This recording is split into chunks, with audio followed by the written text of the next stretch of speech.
This encourage conference everyone will to now come be out recorded. and take a look at what I've got to offer.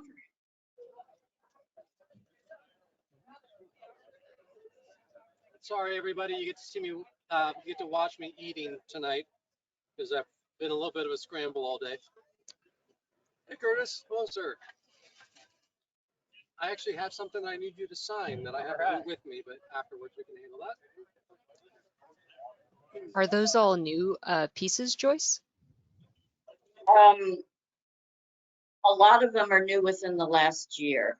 I do have some older stuff, but not too old. Most of it is new within the last 2 or 3 years. Yeah. And there will be over 50 pieces there, all different sizes. Some of it photographs on canvas, some of my acrylic paintings, some metal prints of Yosemite, a wide variety, a lot of landscapes.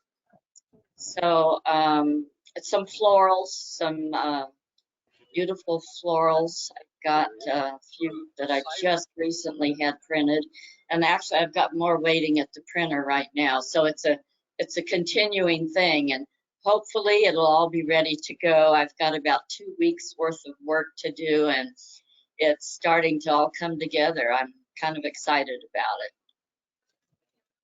And if you come into Falcon Heights, I will have signs, so you can just follow the signs right up to the community hall.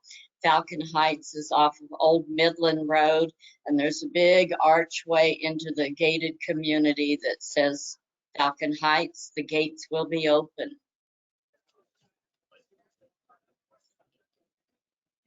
I will start getting that in the newspaper soon, Joyce. It's still a little bit early to start advertising it for the Herald Right. News. We'll have something in soon enough. Thank you. I appreciate that. Anyone else have cool projects they've been working on while we wait for a couple more people and our guest of honor tonight?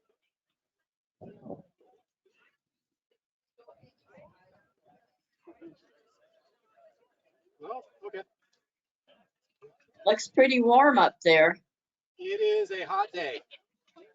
That's why we're here. Thankfully, David brought a nice big umbrella that is giving us some shade. So, oh, cool. David, where he ran off to. Hey, hello, sir.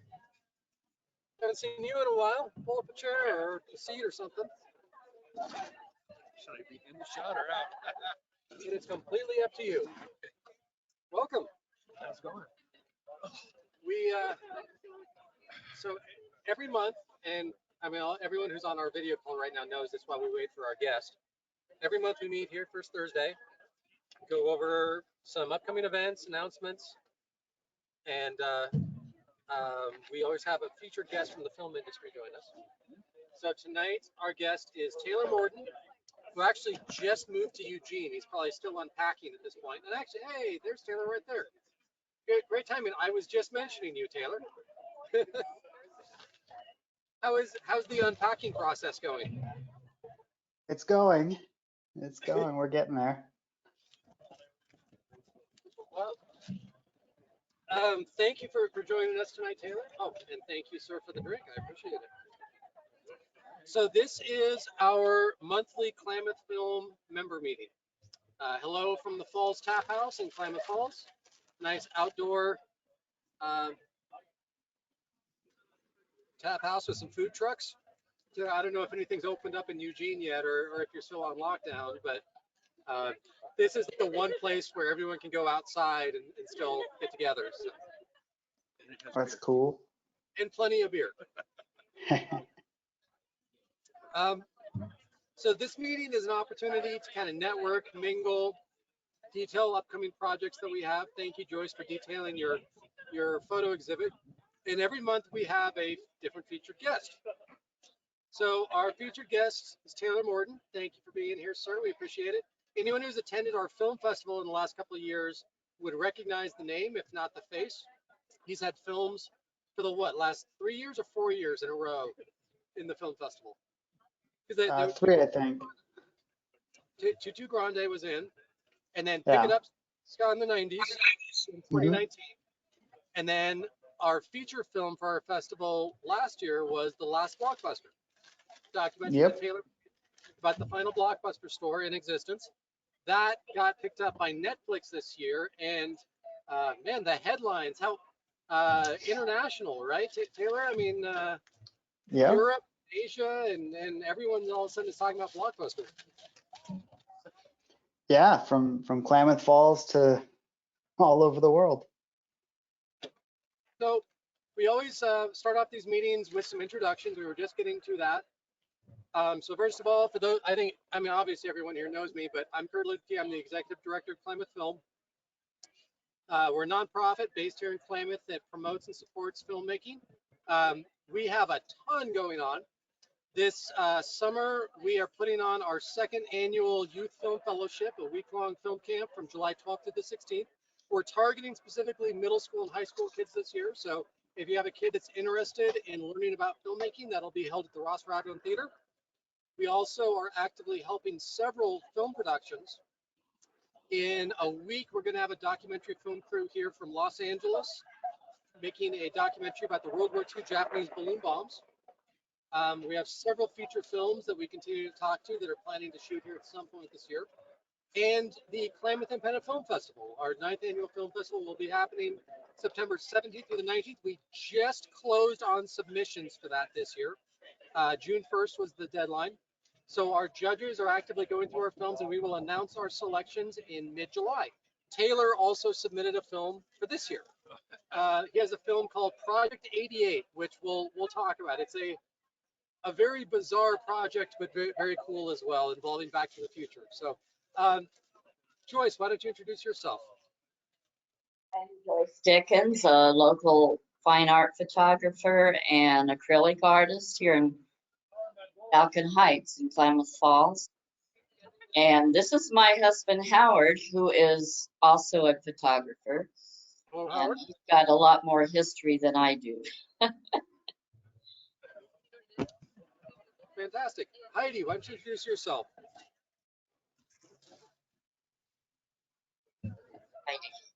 Or we can come back. Okay. No, it's fine. Of course, you had to call on me as soon as I took a bite. I'm Heidi. I'm Kurt's girlfriend. Yeah, just trying to do whatever he tells me needs to be done.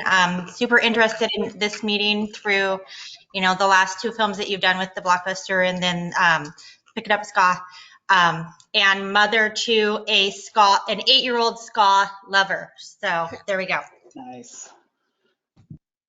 And I think the only submission for the art contest associated with the vinyl record, Taylor, unless you had some other submissions. We had a few, but it was probably the best one. Okay. I never did hear a final contest winner for that, so I'm not sure that's been determined yet. Oh, I'm not sure there was a prize. Okay. Heidi, is it Olivia there with you? Yeah, she is. We're eating dinner, but yes, she is. Both kids are here with me. Olivia, why don't you tell Taylor what your all-time favorite ska song is? We have an 8-year-old who loves ska. Go ahead. Pressure drop. Nice. She Nice. loves Pressure Drop by the Specials. Wow. She's so ahead of the game. I don't think I heard that song till I was in my 20s. Hello, Mary Jane, one of our regulars. Why don't you introduce yourself?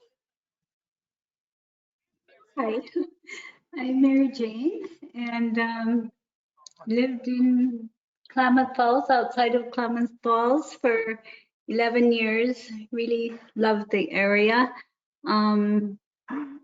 I'm interested in film and just here to listen and soak things up and enjoy the evening. I write a bit, paint a little bit, to work in charcoal.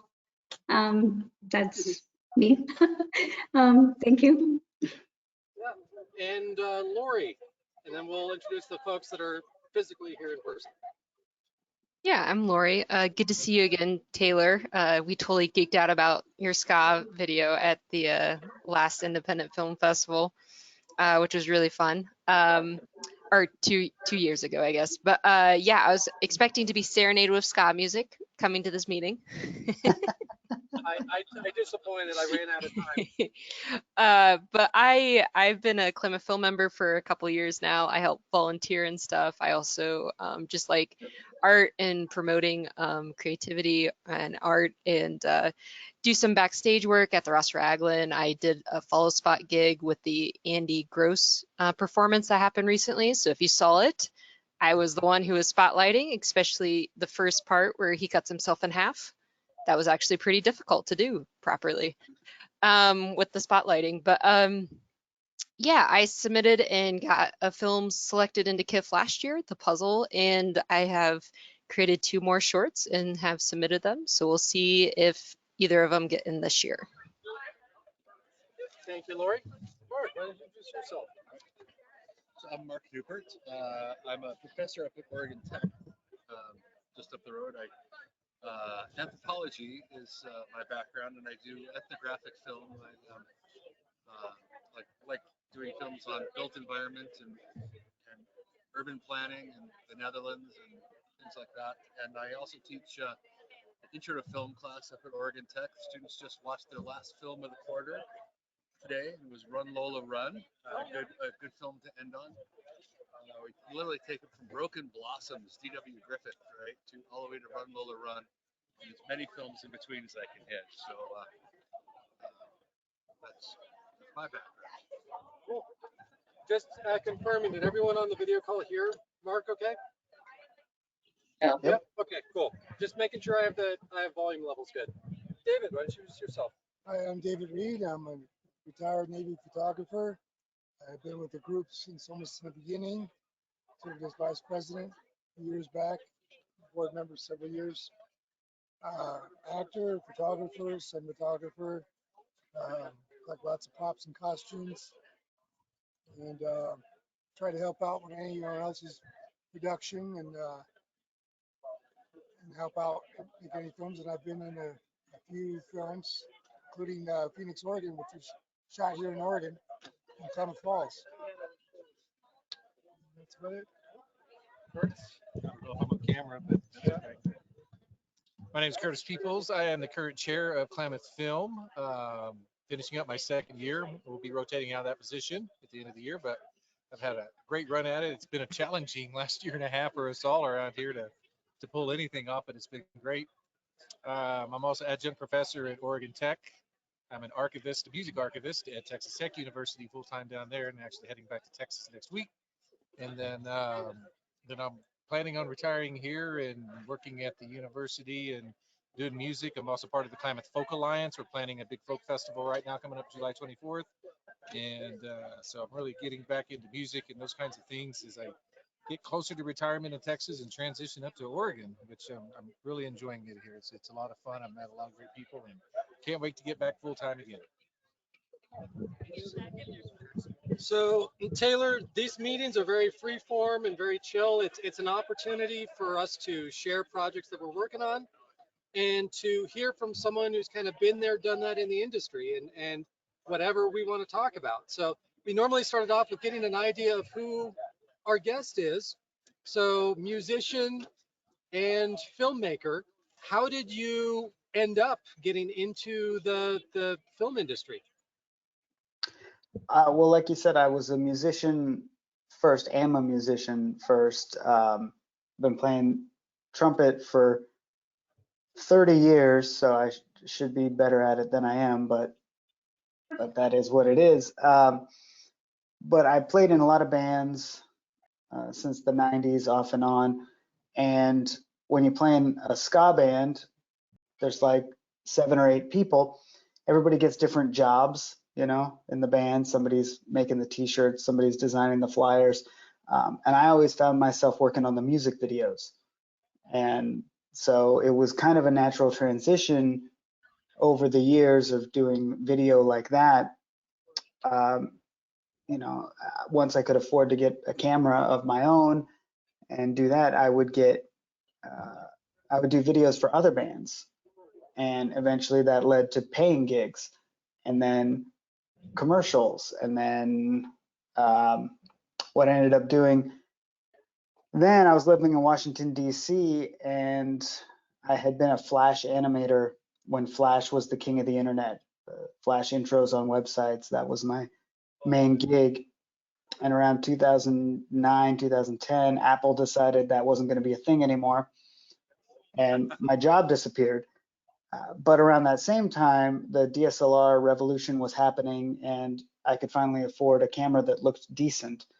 And so I basically, without missing too much of a beat, went from Flash to video for the web and doing commercials and real estate videos and weddings and anything you could point a camera at. And I was making decent money at that in Washington, D.C., doing full-time videography. And then when I moved back to Oregon, I moved to Bend, and there was no work.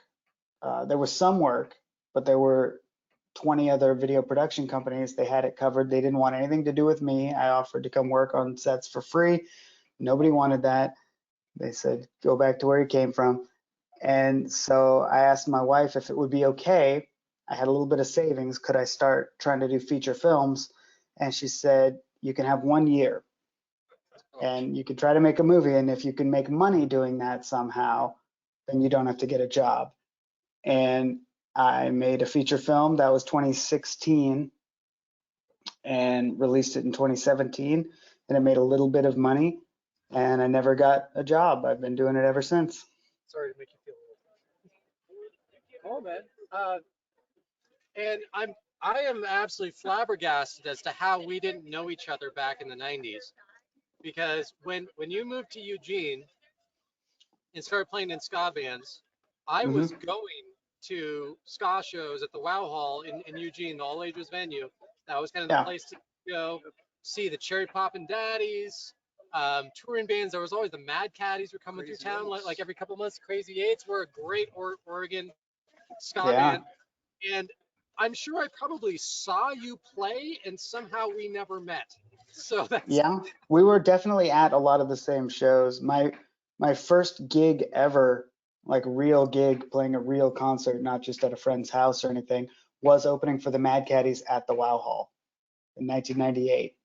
I'm sure I was there. You were probably there. I was super nervous. I'm sure it was my first time on a stage in front of humans, but it was no looking back since then. I'm dying to get back to playing music. And we've gotten to geek out a couple times because I am a massive ska music fan. I love reggae, roots rock, and all that stuff. Heidi can attest to that, how often I played around the house. And so when you came out with, you'd come out with the documentary before there was also music. For anyone who remembers the band The Refreshments, Taylor made a documentary film called Here's to Life, an Arizona band in the 90s, had a couple big hits. And then, but when ska Pick It Up in the 90s came out, I circled that on the calendar for Klamath Independent Film Festival. I was not the executive director at the time, but I said, I have to see this film. Since then, I picked up the DVD, I picked up the Blu-ray, and the soundtrack on vinyl. It is in steady rotation amongst my record collection. Speaking of which, we just had a record store open up here in Klamath this week. If anyone has not a chance to stop by, please do. It is awesome. It's called the Retro Room. It also has a whole area dedicated just the 80s. It's got a back room where they'll have live entertainment. They're planning to do the comedy shows, music shows, video game stuff. It's right next to the Chicken Shack on Washburn. Yeah, so it's called Retro Room Records. Go check it out. I bought a bunch of records there on Tuesday when they opened, and I'll be going back on a regular basis. So very cool places to hang out and talk about music in general too. The owner is a former stand-up comic. So he'll just talk to you about music for hours on end. Curtis, if you go there, you'll be there all day. I traded in a bunch of stuff that I had and picked out some stuff. So Taylor, next time you're in Klamath, you got to stop off at the Retro Room. They have a hoverboard in the front window. Like that one? Yeah, exactly. K-Tech Radio Wednesday mornings. I have not. No, I didn't know that they have a ska show. I don't know who it is. There's a guy who's doing, so K-Tech is the freeform radio station at Oregon Tech. And Wednesday mornings, they have a ska show. Oh, you tune in Wednesday morning. You can tune in online. I listen to it over. And the The guy's up from San Francisco, and he's just got this gigantic ska library. He does sometimes he does reggae mornings doing, but here Yeah.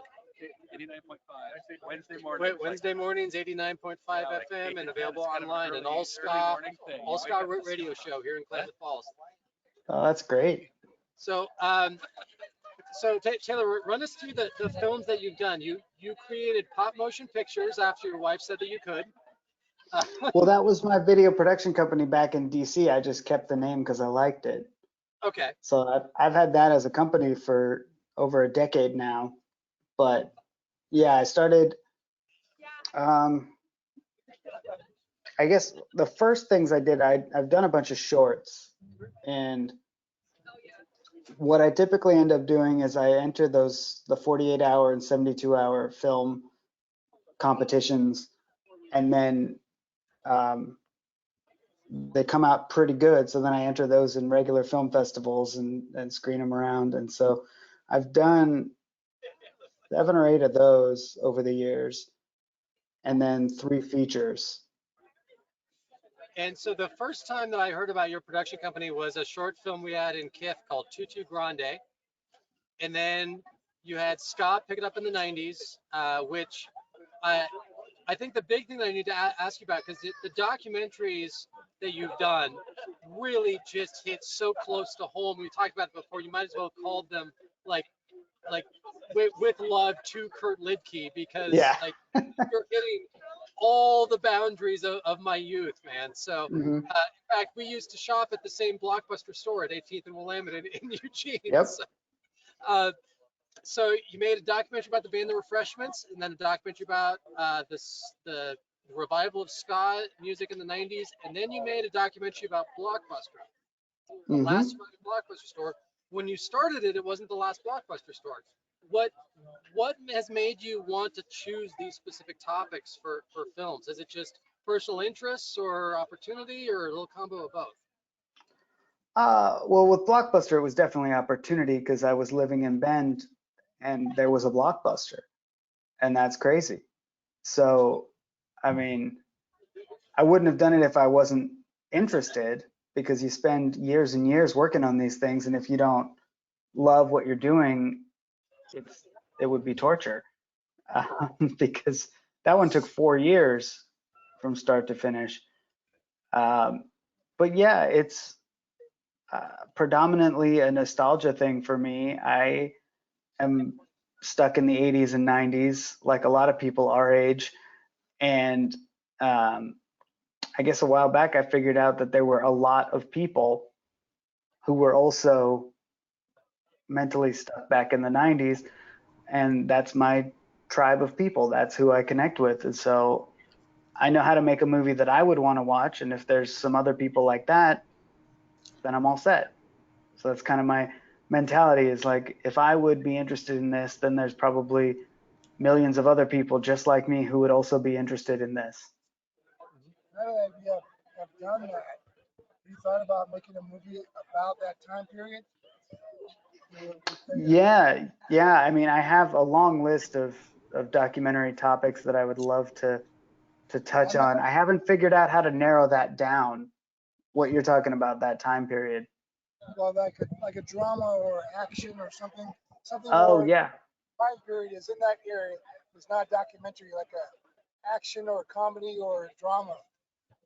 Yeah, I have a script that I worked on in quarantine that is an 80s science fiction comedy, I guess. That's something I want to see. And speaking of which, amidst all of these documentaries that you've done, and we'll delve more into them in a minute, just randomly in the midst of the early days of the COVID pandemic, you decided, why not do this thing called Project 88, which is in the running for inclusion in this year's Klamath Independent Film Festival. It is available to see on YouTube now, so people who are interested about it, you can go to YouTube and check it out. Why don't you explain how this concept came about and what Project 88 actually is? Yeah. Well, as we all remember, when the pandemic first hit, nobody knew how long it was going to last. Nobody knew, what was safe, what wasn't. We were all wiping down our groceries with rubbing alcohol and doing all this crazy stuff that, I don't know, it probably helped. But at the time, we were about 3 weeks in to being quarantined, and it was really affecting creative people like me that used to go out and make art and shoot videos and do things on a regular basis. And I was talking to other people on the phone or like at a park standing 8 feet apart. And we were trying to figure out how we could still do a project together. And we came up with this idea to make a feature film, but everybody just films their own little parts of it. And then we thought, well, who's going to write it, and how are we going to keep the characters, the same if we don't have the same actors? And then we said, oh, we'll just remake a popular movie, which had been done. We had seen it done with Star Wars and Indiana Jones, and people have done that before, but never during a global pandemic. And so this was before they got like the famous actors to remake The Princess Bride and all that. That was later in the pandemic. So basically, I got a group of my friends together to remake Back to the Future 2 shot for shot, just using everyday objects around the house, whatever we could get our hands on during the pandemic. And I don't know enough people to pull that off, so we opened it up to a worldwide community, and we ended up with 300 people across 13 countries reenacting scenes from Back to the Future 2 while in the early days of a global lockdown. And they all sent them in, and I cut it together, and what we have is a shot-for-shot remake of Back to the Future 2 that just exists for whatever reason. But it's because everyone was doing their own thing, it jumps instantly from animation to stop motion to little kids in big wheels pretending to be the DeLorean to actors dressed up in like kitchens and living. It's Yeah. amazing in how everyone interpreted in their own way the different segment as you cut up the film into 88 different pieces. Were you expecting it as an eclectic of a group of things as you ended up getting to put together this shot-for-shot remake? No, that was my favorite part of the project, was seeing the submissions come in, and every time I'd get a new one, there was something amazing about it. Either, it was people who had never acted before trying to do acting, or people who didn't have, they're quarantined at home alone, so they used bananas to act out the characters, and they just put googly eyes on the bananas. And it was a whole wide range of things like that. And I got one in where, Biff was a cat. Okay, for this moment, Biff is a cat. And the main reason we did Back to the Future is because the characters are so iconic. As long as you kind of get what's happening in the scene, if they're sock puppets, you know which one is Doc, you know which one is Marty, because they're such exaggerated characters. Lori asked in the chat why Back to the Future 2 versus the original, and my answer from day one has always been just because hoverboards, because there's no hoverboards in the first one. So what fun is that? And it was amazing because people made their own hoverboards, out of cardboard or out of whatever paper mache and things that they had. So it was really like a multimedia art project for people, where not only were we doing film, but a lot of people were making props and they did their own music too. So it was just really a great creative outlet for people at a really dark time. Everybody needed that. And that was my favorite thing too. After getting the submissions, they would come with these letters from families of like, this is the first fun thing we've done in a month because everything is scary and everything is shut down. And we got together as a family and we did this thing. And it was great. And people still, we just had the 1-year anniversary of when we did it. And I reached back out to the group and everybody was still so positive about, yeah, I'm really glad we did that. That really helped us get through that particular time. You even, at the very end, teased a Back to the Future Part 3 remake, because in Back to the Future Part 2, at the end, they do a tease for 3. Will we ever see a Project 88 Part 2 for Back to the Future Part 3? Well, the group that I was involved in, the Facebook group that kind of I used to keep track of everything, some of those folks did go on and they remade the first one. I've seen it. It's a lot of the same people and it's fun. And I believe the third one is happening now. And I'm very happy to let other people organize those because it was a lot more work. The editing and the spreadsheets and like keeping track of who got which scene and who sent theirs in yet was way more work than I originally thought when I signed up. So, Well, excuse me. I want to open this up to questions and let people get a chance to interact with Taylor in a minute. But the one thing that I do want to touch on first is Pick It Up Ska in the 90s had just about everyone you could possibly name who was in famous ska bands being a part of that documentary. It is a veritable who's who of the music genre. The last and a lot of blockbuster, people who aren't famous.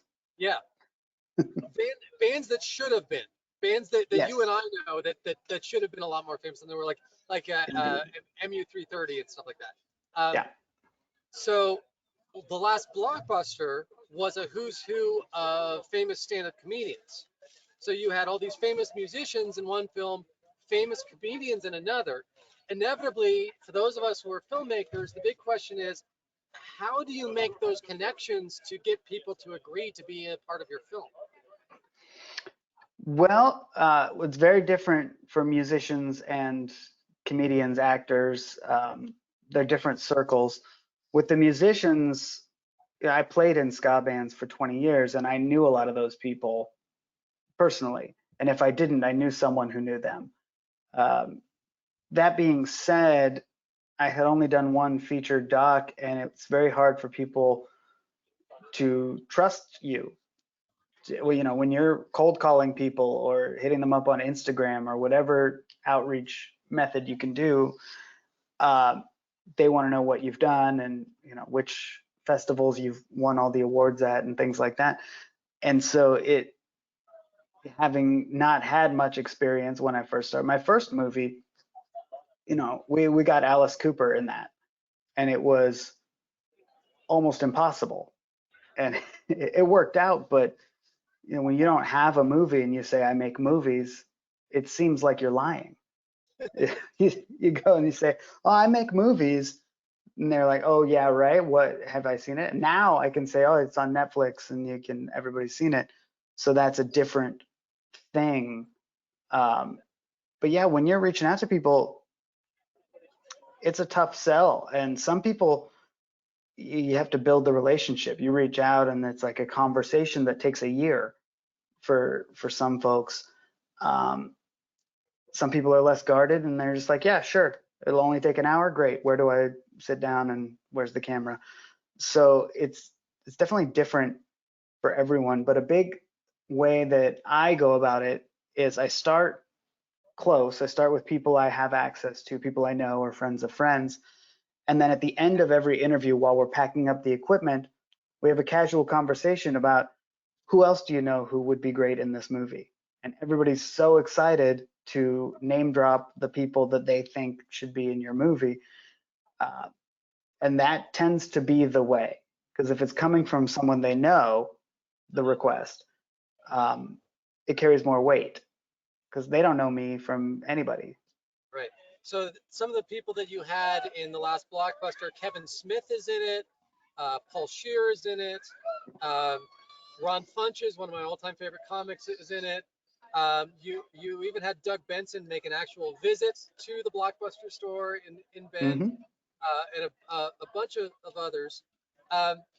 So getting all of those people lined up, and the same thing with Picking Up Ska.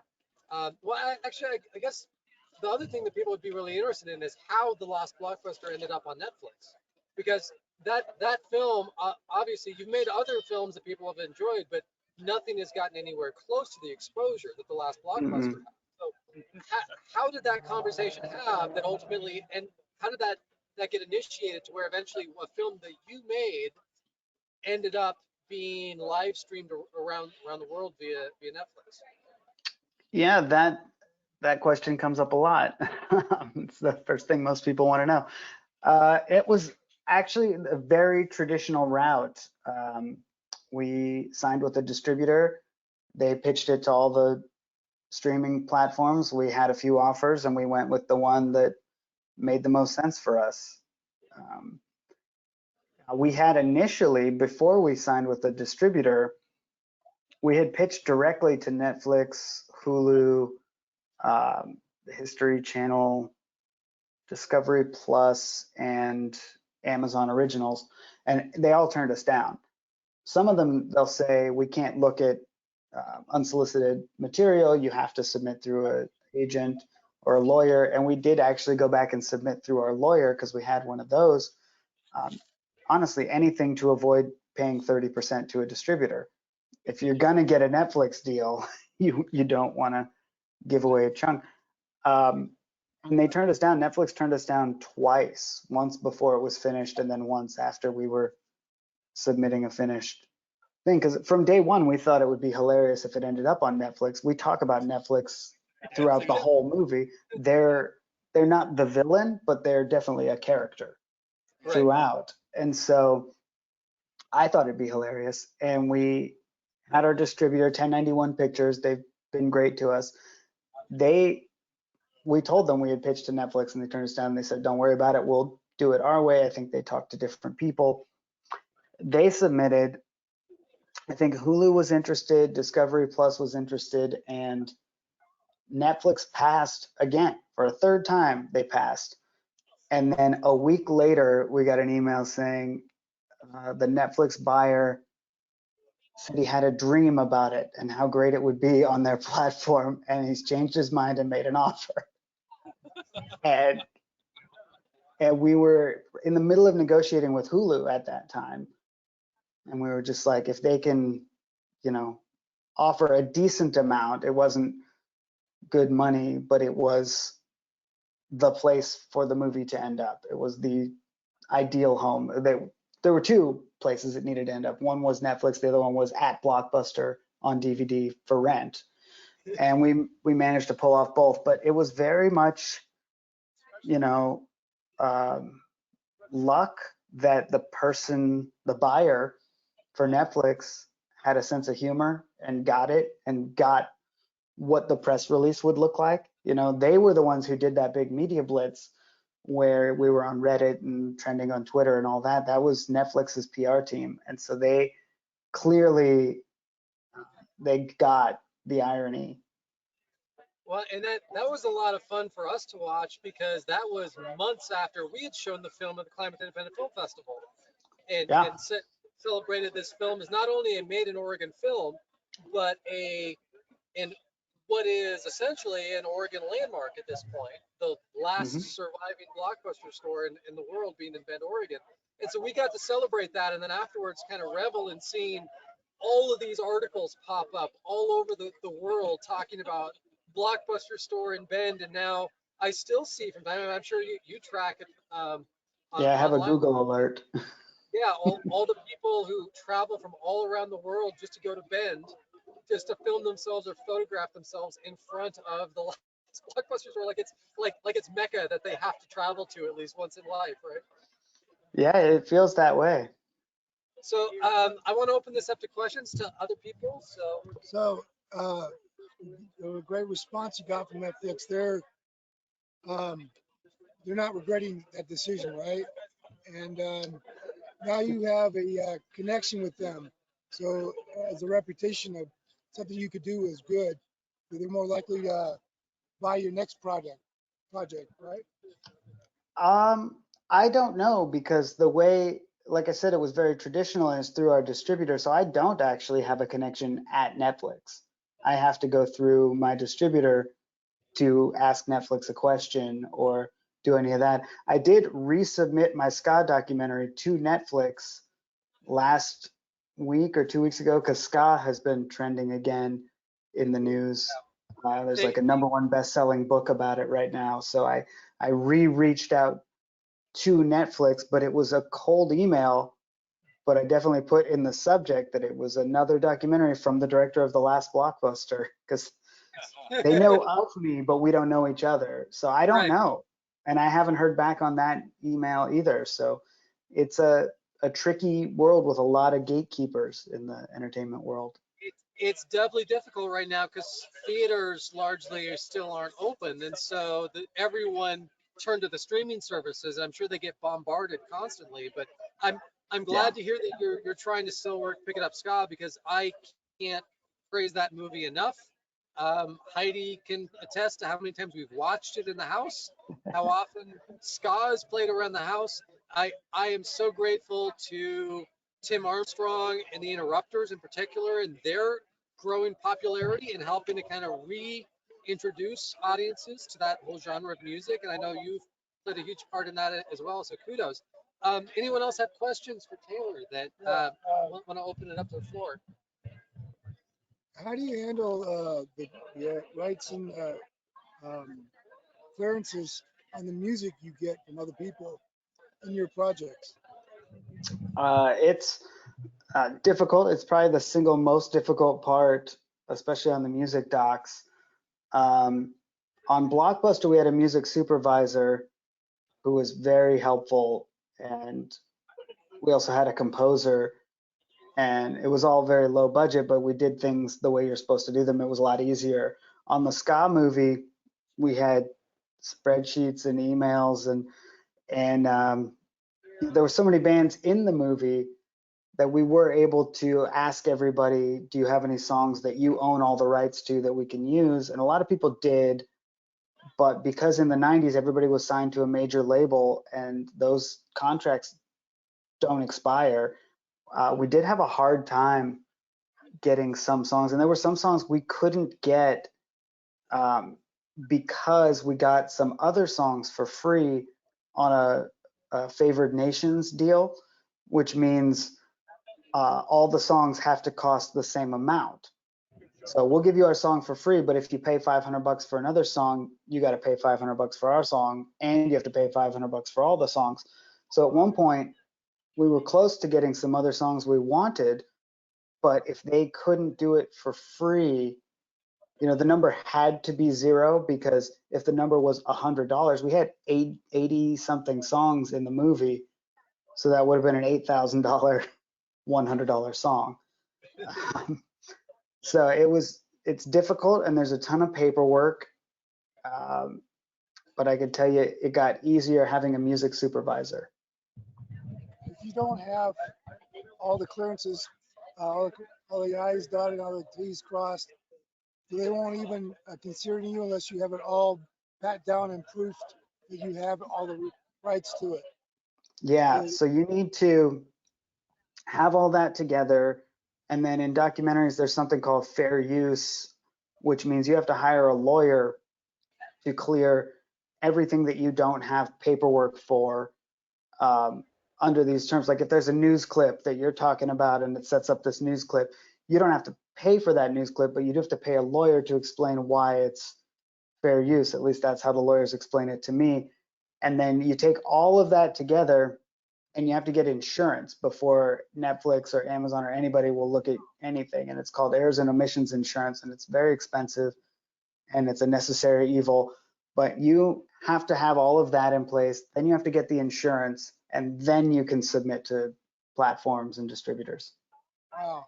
Curtis, you had a question, right? Well, just a comment here on David. So something I've been working on the last year and a half, we're doing this big Mac Davis tribute, and it was going to be streamed. And so we used easysonglicensing.com, and they were doing all the work for us to clear all the rights with the companies and everything for the favored nations and stuff like that.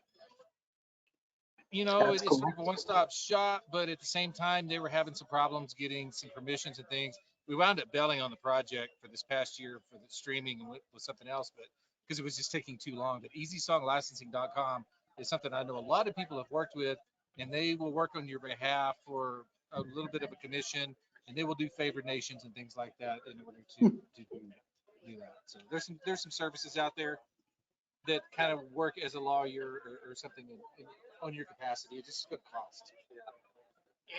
I used to be a music supervisor in Hollywood, so my day job was picking out music for films and TV shows and commercials, but also dealing with all of the contracts and paperwork. And it is a mountain to clear some stuff, especially if people are looking for older archive materials. Sometimes you can't find the contracts that were originally Hmm. signed, and trying to line up all that stuff. If people are hell bent on one specific song, it can really be a nightmare if there's not a paper trail for it. So you have to leave Yeah. those on with yourself and the lawyer? Yeah. And I'm sure that everybody knows this, but the Music Modernization Act that was just passed. So in January of 2022, I'm part of the Association for Recorded Sound Collections. We're having this big sort of release of a journal and a CD of all public domain. So anything 1923 before is public domain. So every year from now on, that music goes into public domain. So, you know, it'll be from 1923, 40 years till it gets to 1973 or whatever. But every year, all that stuff's going to come into public domain. So be looking to use those kind of materials out there. Internet Archive has a big 78 project out there, internetarchive.com, but there's a lot of public domain stuff. So you can go out there and listen to older musics and things. So just be aware of what's going on. Music Modernization Act. Yeah. Very So, cool. for the folks online who haven't had a chance to chime in yet, Joyce or Heidi or Mary Jane or Lori or Court, hello Court, sorry I joined a little bit late, or Art here, anyone who hasn't had a chance to ask, do you have something you want to talk to Taylor about? I don't, but congratulations on your success so far and hope it lasts forever. Well, thank you very much. Just a comment, because your name has reminded me of a gentleman I worked with many years ago who became a friend before he started producing and directing feature films, which is Taylor Hackford.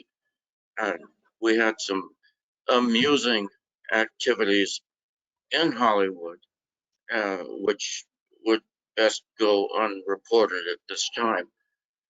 But it was good to recall my times with Taylor, just by the fact of seeing your name here tonight. Thank you. Well, I'm glad I could help. Heidi or Mary Jane or Lori or Court, anything you want to ask Taylor? Well, I have a question, but first I just want to say I really enjoyed your film. We saw it at the film festival here in Klamath. Excellent. Thank But I you. was wondering, you're welcome. I was wondering, how did you enter the filmmaking world as a musician? Did you create music for your own films, or were you able to use your skills and offer your musical ability to other filmmakers? A little bit, yes. I tend not to do music for my own projects, although I did do a few songs in the last Blockbuster and one in the ska movie. But there's so much work that goes into doing a feature, and I know from the music world, I know so many musicians. So it's been easier for me to ask my friends. All of my friends are musicians, except for any of you who are now my friends. But I know more musicians than anything else, and so when I need a specific type of music, I know exactly the person to ask. Oh, my friend Dave would be perfect to compose that, or my friend Joe has the best, saxophone intuition. He can really nail that thing that we need. So it's been more about connections than skill. I think it would be fun to do music for someone else's project. I did do the music in Tutu Grande, which played at Klamath. It's a short, but I composed that with my sister-in-law who plays cello, and we kind of live scored that in my studio, and that was really fun. But I didn't direct that. I was a DP and did the music, so it was more somebody else's project. So I'm more inclined to do music for somebody else's project than for my own. Hey, this is Thank you. Art Bellstone here, and your ska movie was unbelievable. I still have the sticker that you gave us on Oh, my. thanks. So my big question is it for love or money? And kind of explanation is like, is there financial reward, or you just do it to love and you got a trust fund or what? I don't have a trust fund. My wife has a good job. I will say that. That's how I have health insurance. That's an important thing I've found out. But I have a couple of times gone and done the math to figure out what I make per hour making feature films. Spoiler alert, it has not been the minimum wage since I think the 1940s, since before there was a minimum wage. So it's definitely not for the money, although I have kind of with 3 features out there and packing and shipping DVDs out of my garage and Amazon rentals and Netflix now cutting me some checks. It does pay the bills, but it's weirdly retroactive, right? I didn't make a dime from the last blockbuster for the 4 years I worked on it. It wasn't full time, but it was some weeks. It was full time for sure, and it can't be for the money, because if you don't finish the movie, the money never comes. And even when you do, yeah, I might make a good living this month from work I did in 2017, but I had to get through 2017 somehow. So I do still do a lot of work for hire. I'm an editor. During COVID, people send me footage and I edit stuff. I do commercials. I'll still film whatever, if there's a paying gig and I can go take my camera and earn some money one month, I will definitely still do that. But the movies are for the love of it, because I love sitting in a theater and watching a movie with people, and I'm excited for when we can get back to doing that. But it's a rush. It's a lot like playing in a band and playing a show for a whole bunch of people. When you show your movie in a crowded theater and everybody laughs at that dumb joke that you put in that you thought maybe a couple of people would get, that you're kind of just chasing that high. And I think that's why indie filmmakers do it. It's certainly not for the money. I do need to add on to what Art said. I have a Pick It Up Ska sticker in my car, and Olivia, Heidi's daughter, has a Pick It Up Ska sticker in her bedroom. Nice.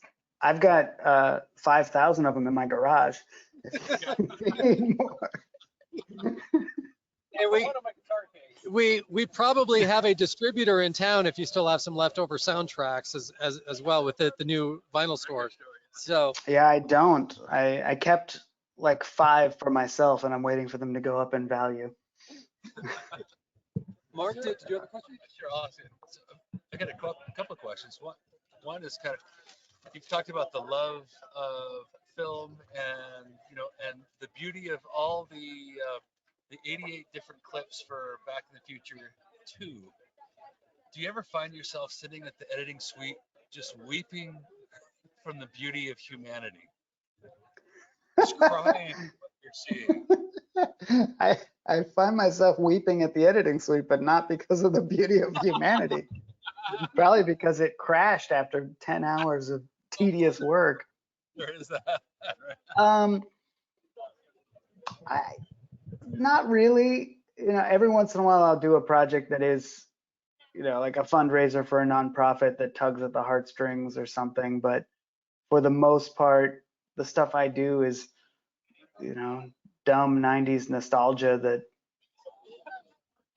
I'm done crying over it. I also had a very kind of pedestrian question. How did you find your lawyer? Well, I've used several. How did we find Google, I think? And then when we couldn't afford the one that came up first, we just kept going down the line. On Blockbuster, we had a really interesting thing where on a whim, we applied to a program out of a law school in New York where their film studies program takes on a movie every year, and the whole class is your lawyer, and it's free, and the professor is your actual lawyer, but students do your contract work and your clearance and all the documents and all these things that have to get done. They let the students do it, and then the professor signs off on everything. So for Last Blockbuster, they accepted us. We were the one movie for 2018, and then it sucks for them, but it took another 2 years, so it was several classes worth of work for that law school. Really. Since the COVID, is there a lot more work for commercials for streaming services? And is Netflix or other streaming services more inclined to go with smaller outfits like you than Hollywood for doing those commercials? That's interesting. I was so wrapped up in getting the movie out, I wasn't really doing commercial work in 2020. I remember talking to other filmmaker friends about that, about how people, like myself, who are a one-man band, I can go film a commercial and it's way lower risk than a full crew from Hollywood or something like that. I remember thinking, yeah, we can do these things because we're nimble, right? And we're small, and we can wear a mask and set up this thing and go do it. I didn't get any work out of it. I have a feeling that our Netflix deal was partly due to the fact that there wasn't a lot coming out for Netflix to acquire in the fall of last year because people weren't making movies last year. But I don't really know on the commercial side because I wasn't doing it.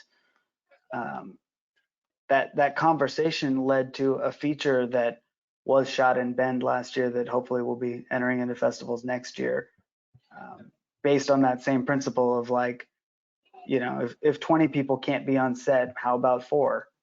That was kind of the idea. So we have a couple of people online who haven't had a chance to talk yet. So I don't know if Court or Heidi, or Joyce, if you have questions. I think I can say that Heidi is a fan of your work, Taylor, because she's been forced to watch your movies around our house when I've been watching them. That doesn't make someone a fan. That's that sounds awful, but I'm very fortunate, and I feel really lucky because Kurt is in the position that he is, that I get to watch things early, and I get to watch them like 5 or 6 times.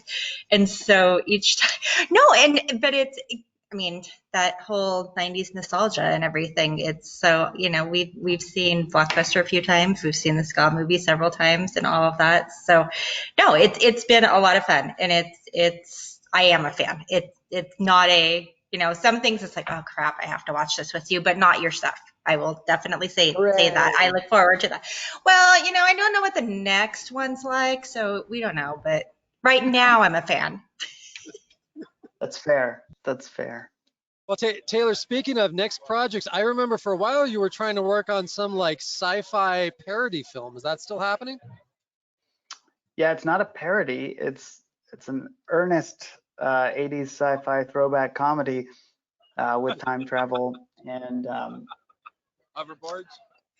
no hoverboards, but there's aliens, there's freeze rays, there's all kinds of great things. We went pretty far down the road. We got the cast, we did a lot of pre-production, and we had some money. I got some kind of COVID relief loan last year because I'm a small business, as it turns out, and it was supposed to be a forgivable loan, as they told us. They said, some of these loans are forgivable if you do it right. And I set the money aside and had the movie ready to go. And then a couple months ago, I got a bill for the first payment, and thankfully hadn't spent the money yet and just gave them all their money back. So we have no budget anymore, but it was going to be a COVID-funded sci-fi movie. It is not. So now I'm just, when I had to give the money back, I went on unemployment instead. Court, or Lori or Joyce, do you have any questions for Taylor? Hmm. I have, This I is have a, Court. No, go go ahead, ahead. Go Court. ahead. I'll go last. Okay. Hey, Taylor. I was just sort of wondering, so I have a couple questions here, sorry. But I'm just How wondering, dare you. I know, I know. Uh, you mentioned earlier that you don't consider what you're doing as a job. So I'm just wondering why. But then Hmm. also, you mentioned that you had done a lot of short films and you really like that, like 48, 72-hour contest. And that's sort of really like a pressure time crunch. And how that like worked with your creativity and filmmaking, and then how that's different with doing a feature film, because you would potentially kill yourself if you try to do a feature film in that short of time. As well as you said, Blockbuster took like 4 years. And so obviously you're on a little different time schedule. So I'm just wondering how that, sort of shifted, or how your creative process, or has it been challenging to sort of go from short films to feature films with thinking about how you're actually creating and like the process? Those are all great questions. I will start with the first one. The reason I don't consider it a job with the movies and the shorts is because if I did, I would quit that job. It pays crap and the benefits suck and the hours are terrible. Uh, but as a hobby, it's great. So the benefits as a hobby are fantastic. But when I'm on like a commercial shoot or editing for a client, that's a job. But usually those pay pretty well, so it works out. And then, yeah, I love a 72-hour film competition because I was always the kid in school who waited till the night before to write the book report, and it came out fine. And so I never understood the people who spent weeks on it. Like I, I like the pressure of a deadline. Sometimes when I'm working on a feature and there's like a next step, I'll just give myself a deadline because if I don't, it'll never get done. Uh, so I do enjoy a deadline, and that is how I get things done. Uh, they're very different. It's like I can make a movie in 4 days, or I can make a movie in 4 years, and I haven't figured out the in between, the normal length. A lot of people do it in months. I hear that's possible. But yeah, the the create the creative outlets are very different. And with the kind of documentaries that I do, there are several short films in there. I'll get done with the edit and I'll say, oh, I need B-roll for this thing. I got to go get some kids and dress them in 90s clothes and give them a Discman and give them some ska CDs and film a little bit. So that's like a short film that I do in a day, and then I cut that into the documentary. But then there's the overall process, right? That takes years. That is the stupid music paperwork, or the stupid legal paperwork, or the stupid things, the scheduling of the interviews, and the things that take months and months that I have no control over. If it were up to me, I would shoot the whole feature in 2 weeks and get it done.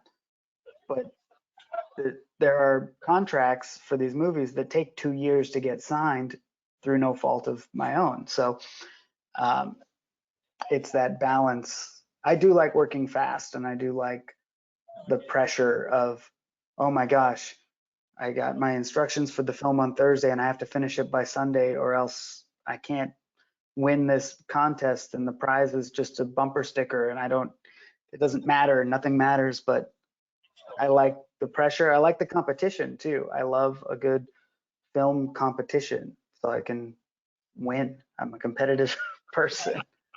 I like winning stuff. I was always, picked last for sports and whatnot, but I could win if there was like a science fair or a spelling bee. So this is that. This is my grown-up spelling bee, is a quick turnaround film competition. And then Court, you had a question. Yeah, I just was curious if when you're thinking about a production of film that you want to make, and particularly if you're self-financing it, How do you decide on sort of, what the production values are going to be? I mean, you don't know ahead of time, I'm going to try and send this to Netflix or Amazon, who have, a strict set of guidelines on, what output they're going to take.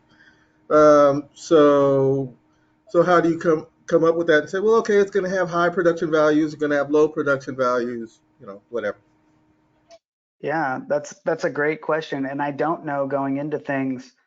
Um, so I have my own equipment and I upgrade it all the time, but that's always for commercial work. I make clients pay for those cameras, not me. I can't afford them.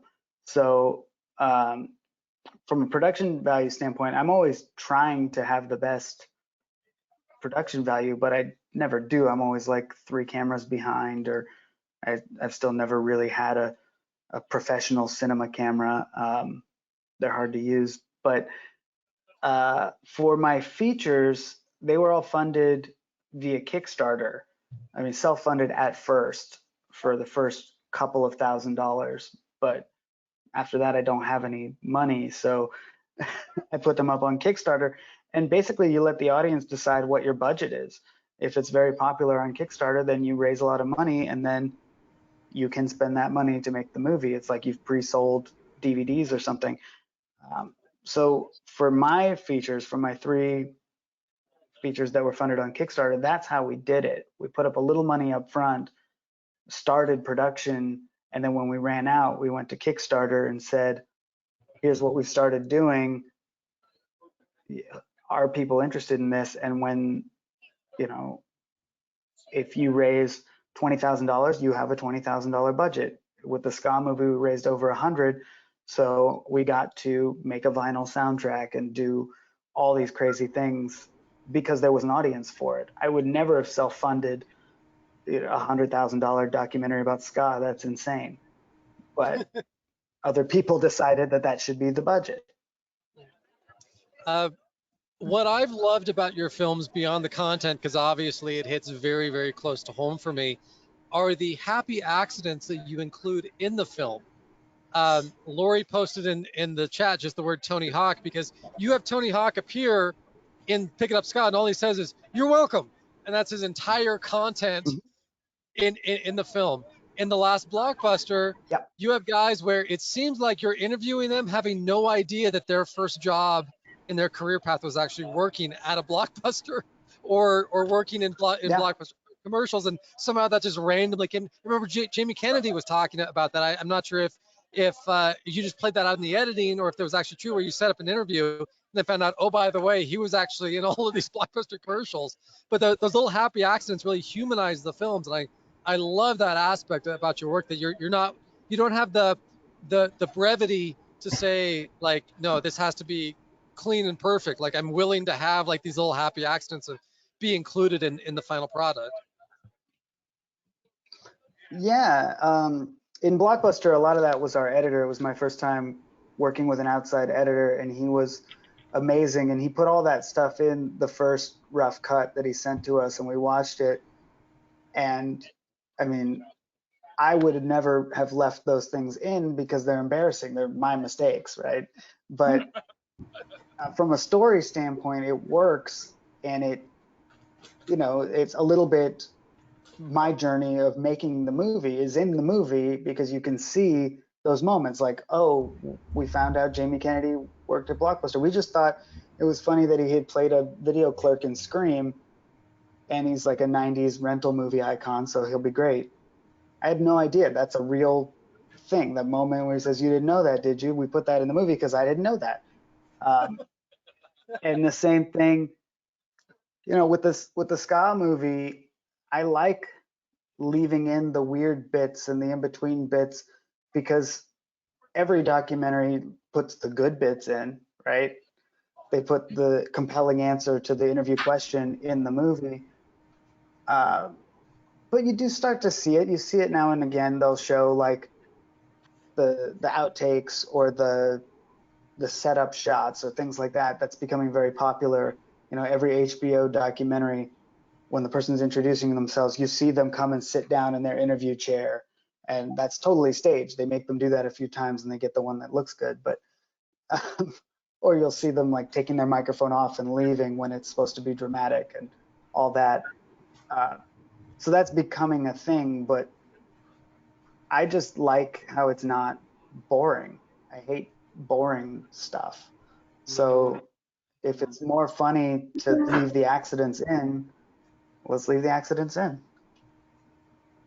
I have a quick question. So I was thinking about doing a Kickstarter or GoFundMe kind of campaign for an album that I want to do, and then I've got this song that I've written that I want to pitch to a pretty well-known, famous television series out there that's on the History Channel.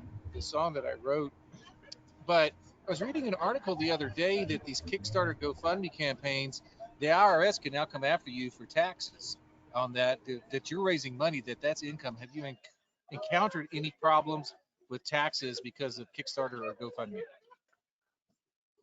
The only problem I encountered is that you have to pay your taxes. Yeah, 100% Kickstarter reports to the IRS. Correct. Yeah, I reported that income. Okay. I just want to clarify. A lot of people are not reporting it, and all of a sudden they're like, "Why am I getting a tax bill?" Right. So. Yeah, that's a mistake, and you have to report your income, and that's the rules. But also, it is very difficult in the world of Kickstarter. We did run into a problem with I had to hire an accountant to figure it out for my taxes because that money comes in a different tax year than when the movie comes out. And in some cases, like for Blockbuster, when we did the Kickstarter, we didn't even have the LLC set up for the movie. So that was on my personal taxes.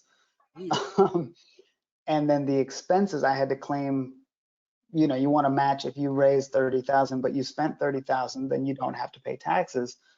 But, then who gets to claim the expenses and when does it gets very complicated. And we had to like carry over Kickstarter income until I would have the expenses because I wasn't going to press the DVDs until the next year. It got very complicated. So I guess my advice is pay your taxes, and also if you're going to do a Kickstarter, do it in the same year when you're going to spend all that money.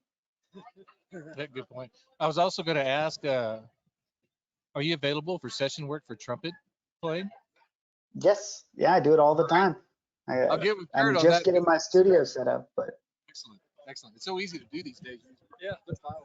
Okay, Taylor, a while ago you were talking about production values of your projects. It's like Netflix and Amazon and Hulu and all of them. Do they have set standards, or is it kind of fluid, or is it constantly changing depending on the project size? And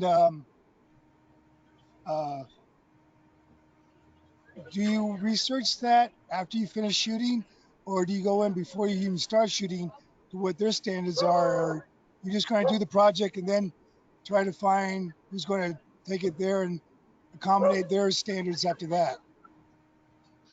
A little bit of all of those things. Netflix has published their acceptable cameras list for a long time, and I'll check on that periodically. Usually I don't own a camera that is Netflix approved, but sometimes you can rent one or borrow one, but Netflix will publish that, and that's only for Netflix originals. They license content all the time that was shot on any camera, and it's up to the expression content is king. If a joke is funny, it doesn't matter if it's on VHS or in 4K. Joke's funny. So for their licensed stuff, there are no. I think maybe it has to be HD at this point. I'm not 100% sure. But Amazon, up until February, anybody could submit any movie to Amazon and get it on there. And some of it was terrible quality. So that one, it was a very democratic marketplace where popular stuff got popular and bad stuff didn't get watched. But again, that's for Amazon Prime and rentals. For Amazon Originals, of course, they have quality standards, but usually they get involved at the beginning and they'll dictate you know, you got to shoot in 6K and you've got to use these kind of cameras and you got to deliver raw and all this stuff. But I've never had to deal with any of that because no one ever wants my movies until they're done. And even then, Well, there is another thing that with your films, you know, you've gotten to work with so many amazing people. And this is the one thing that I've been grateful for with the films and video work I've been able to do is that I've been able to sit down and get to know and become friends with people that I grew up idolizing. Like I did, you know, I grew up in Eugene, and I've been able to do tons and tons of videos with former University of Oregon athletes who I adored growing up, football players and whatnot. Some went on the NFL and whatnot, and now they're buddies of mine. And there's still like the little 8-year-old inside me, like, oh my God, I'm talking to Kenny Wheaton. But like, it's like, hey, Kenny, what's up? You know, on the outside, there's that exterior shell of, yeah, it's cool, we're buddies, but on the inside, it's like, holy crap, this guy actually knows me. Like, I adore this person for everything. You know, like this was my hero growing up. You've gotten to work with the Refreshments, Alice Cooper, Save Ferris, Mighty Mighty Boss Tones, Real Big Fish, Goldfinger, Cherry Poppin' Daddies, Ron Funches, Doug Benson, Paul Scheer, so many people. Kevin Smith is in the last blockbuster. Like, are you playing it cool with all these people, but on the inside you're like total fanboy with everyone that you're getting to interview? yes and no. It really depends on the person and kind of their vibe. But yeah, I mean, some days that's why I make movies, because my job is to go hang out with people that I grew up idolizing, and not just hang out with them, but talk to them about the thing that we have in common that we both love. So I'm getting to talk to people from No Doubt about music, about their music, and it's like they have to talk to me about it. They've agreed to do this interview, right? Like I'm talking with Kevin Smith about movies. It's surreal.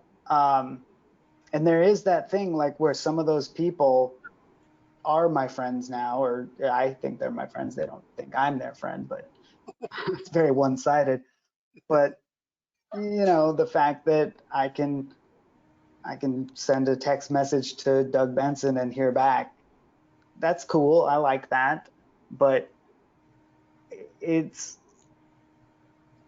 can't be the fanboy when you're doing the work. You know, when you encounter people in the wild. And I ran into Jim Gaffigan at the airport, and I was just, oh my God, I love you. You're so funny and all the things, and you're great. And he was just like, yeah, whatever, kid, get out of here. And that's great. That's a fun life experience. But you know, you don't, when you're working with the Mighty Mighty Boss Tones, you don't open with, oh my God, I listened to your records all the time when I was 15.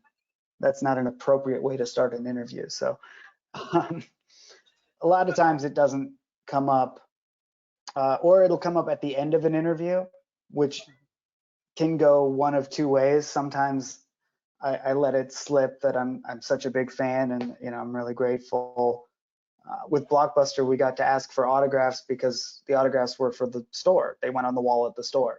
So you get to kind of be the fan at the end there. And that can be like, oh, okay, well, I guess this person's not really professional or whatever. But sometimes, you know, like with Aaron from Real Big Fish for the Ska Doc, at the end, I was like, you know, your music meant a lot to me when I was a kid, and you let my band open for your band, and that was a huge deal for me in my life. And he was like, why didn't you tell me that at the beginning? I would have been so much more comfortable with this interview. Because it could have gone the other way, but it goes both ways. And some people are like, oh, wow, great, we're friends now. And some people are like, okay, well, you're just a fan and I'm up here and you're down there. So yeah, it's risky, and that's why I don't do it. Yeah. But by the way, Erin, I think is the one person that Heidi would leave me for in an instant based on her reactions picking up ska. So if you make that connection, I'm out of house and home. So another thing that I love that's come across in your films, and maybe it's just your interview style, but how the genuineness of people being on camera, because it's tricky to be on camera and act natural. As much as, you know, we're filmmakers or actors and try to do it, as much as you try to block it out of your mind, there's still a camera in front of you, and it's hard to be natural. But like, my favorite shot in the entire last Blockbuster film is that moment when Doug first walks into the store and he drops his sunglasses, just looking around like, it exists, it's real, there's actually a block, you know, and that comes across as so genuine, and it's like a, you know, a little puppy dog almost, you know, it's so cute. But you get that with some of the other interviews too, of people coming across really genuine. It is that just in your interview style, or does that just kind of naturally come out over the course of the conversation? I think it's a little bit in the interview style. I'm very like personable, like we're just talking, and I really try hard to get people to ignore the cameras.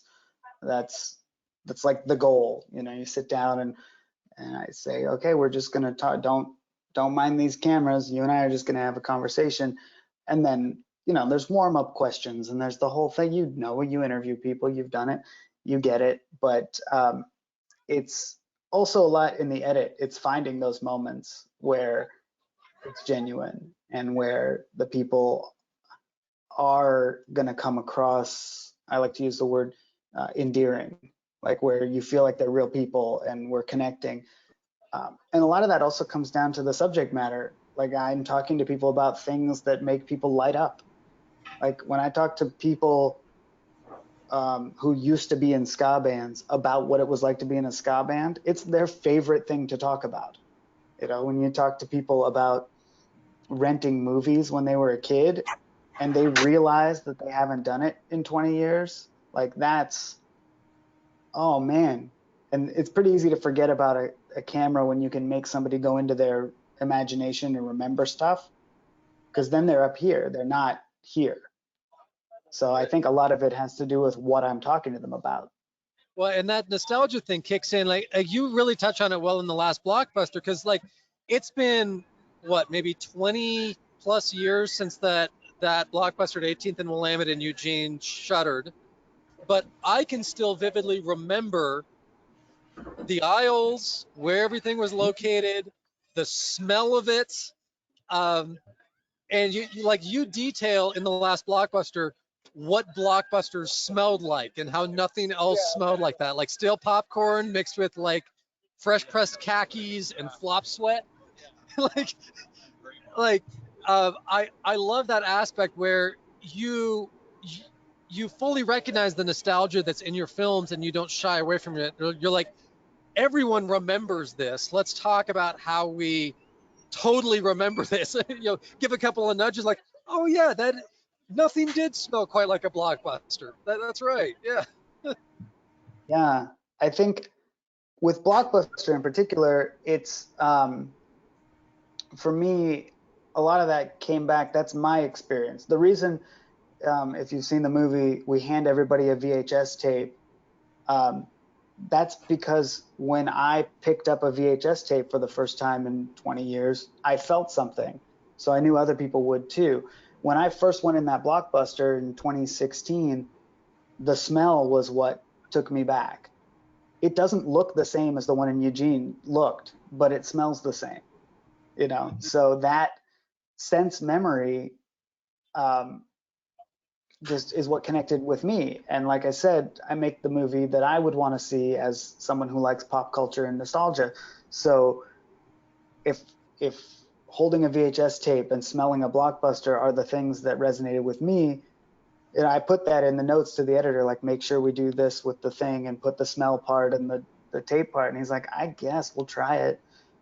But that's, you know, I don't know. It's maybe weird. It's not the normal thing you'd put in a documentary. You don't talk about smells, just like you don't paint about sounds, and you don't, you know, write about imagine. It's whatever. But I don't know. It works for me, and This is Curtis. I just want to agree with that because I work in a music archive and I used to work in a recording studio, and the smell of 1970s analog tape it's got this thing, I don't know, and I can smell different tapes and different chemicals and formulations of different manufacturers. So, I mean, there's something to that. I mean, to walk in and the smell of tape and analog, I mean, you don't, I guess with digital, you kind of get some formaldehyde or whatever that they put in there these days. I can't even spell it, but the DVDs, but, and now we're just streaming. So, you know, I mean, the smell is your Yeah. house. Yes, you know, what is it? You know, so, but I can really appreciate that. And there's something to that, you know, maybe someday we will have smell-o-vision. I mean, I still have VHS tapes in our So do house. I. And I still have tapes that I bought as previously viewed tapes from that 18th and Millennium Blockbuster that still have the Blockbuster sticker on it. So sometimes if I pull out that tape and I sit down and watch the movie, I have to kind of pause for a second, like, oh yeah, Blockbuster. It's like it instantly, like even before I pop the tape into our VCR, there's still like that moment, like, oh yeah, I can remember after school, South Eugene High School, I rode my bike over to Blockbuster on like a Friday afternoon. I bought this.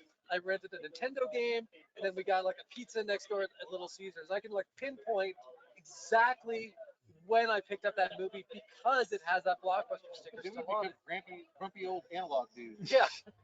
You guys all make me feel old. For me, it's I was like 16 before the first video stores started opening up. So my nostalgia is like the late 70s, early 80s.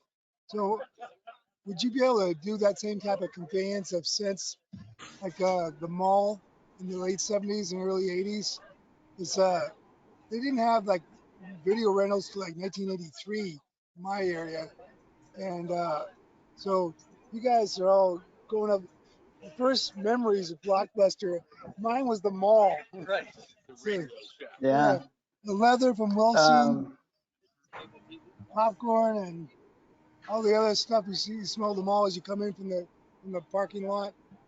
How would you convey that Yeah. in a nostalgic movie? Well, I'd find a bunch of people who used to work at the mall and have them do it. But Were that, you a Gateway guy or a Valley River Center guy?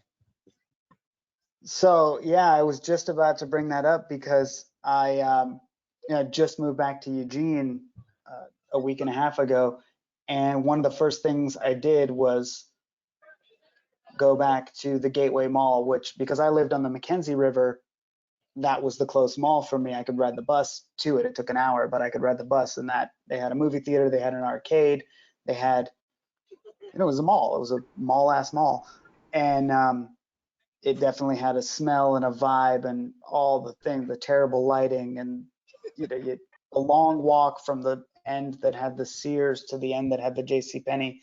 But The pink and green fluorescent neon and yeah. My ska band played at the grand opening of the movie theater at the Gateway Mall in 1999 when they opened the new theater. And I was so excited to play at a shopping mall. But I went there this week and it's not a mall anymore. It's been converted. It's a series of chain stores. It's got a Hobby Lobby and a Walmart and all these things, and it's not a mall, and you can't walk through it. And I literally cried driving around the parking lot because you can't go home again and it's gone. And I explained it to my wife and she laughed at me, and I said, I have this appreciation for the memories that we tie to places. I just spent 4 years making a movie about why we should care when places go away. And then I went to go to my mall that I went to growing up and it was gone. And yeah, I teared up about it because come on, man, it was the mall. I was so depressed when Cinemark 12 got torn down because every time I went back to Eugene, because once they opened up the new theater, everything, all the old movies would go to Cinemark 12 and it'd be 50 cents to see a movie. It'd basically be a private screening. I'd go in and spend all day, just like one movie after another. You dedicate a movie day, see like 5 films in a day at Cinemark 12 and spend maybe $5. I mean, it was the best. It was the best. I would do the same thing. Yeah. It looks like Lori popped a question into the chat room, and I want to make sure folks who are joining us online get more opportunities to ask questions before we wrap up here. So Lori, Mary Jane, Court, Heidi, Joyce, Lori said, have you kept track of all of the nostalgic stories that folks have shared with you after watching your feature films? If hypothetically each were worth a penny, how much money would you have now? More money than I actually ever received from Netflix. Because I'm sure people want to come up to you and tell their blockbuster story to you every time that they meet you, right? Yeah, and that's not new. That has nothing to do with the movie coming out. That's since people found out I was making a movie about Blockbuster. It took over every conversation with every stranger. You know, the local newspaper covered it quite a bit over the past 4 years. And so in Bend, it was the talk of the town. And so I would hear from people all the time, every day, maybe. These stories, and the same with ska and the refreshments and everything. And it doesn't even end there. It's like, oh, you're into old 80s, 90s stuff. And like the story I just heard about the mall, I've never made a movie about a mall, but here we are.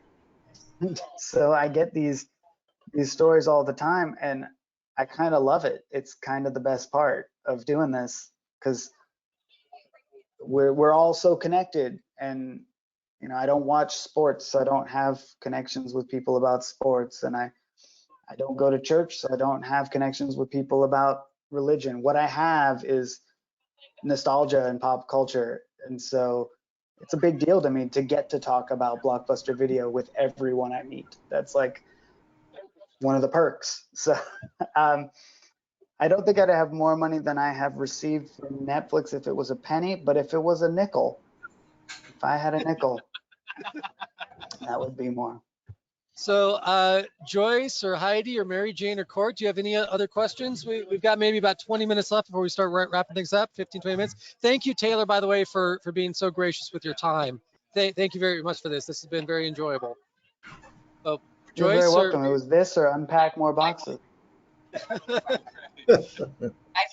feel bad because I haven't seen either one of the Blockbuster or the ska movies, but I know it.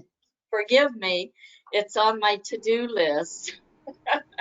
Now, earlier in the interview, you said it was on YouTube.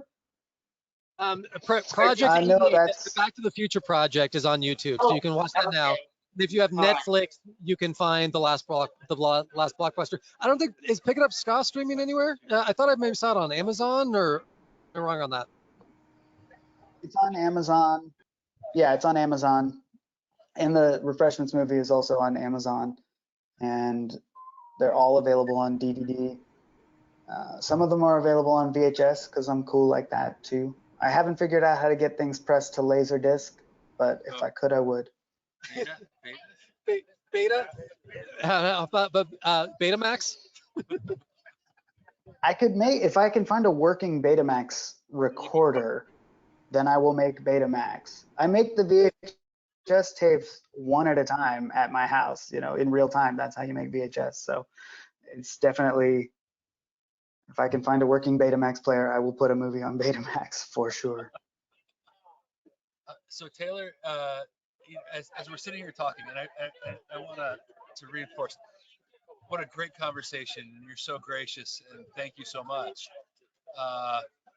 As you're mining the vein of 90s nostalgia, what comes to mind as the thing that you haven't tapped yet?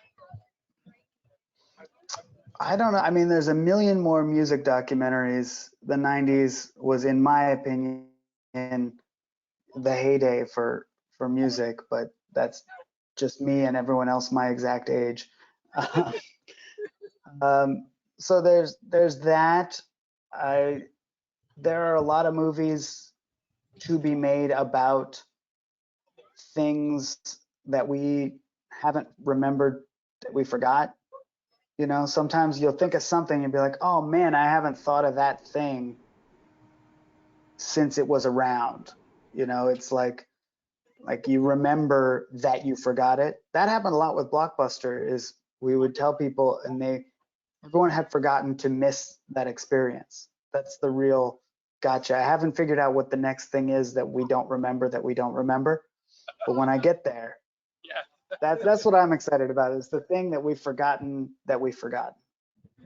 When I think about the 90s, I think about me and a lot of my friends. We were these headbanging hard rocker guys, and we were displaced by 90s music when grunge music came out. And we're all still kind of bitter about it, but at the same time, it's like, what do we do, you know? And it's like, maybe there's a story there to be told about all these bitter metalheads that were displaced, and then now they're coming back with all of these kind of like tours, you know, they go to these biker rallies and everything like that. So maybe a story in there somewhere.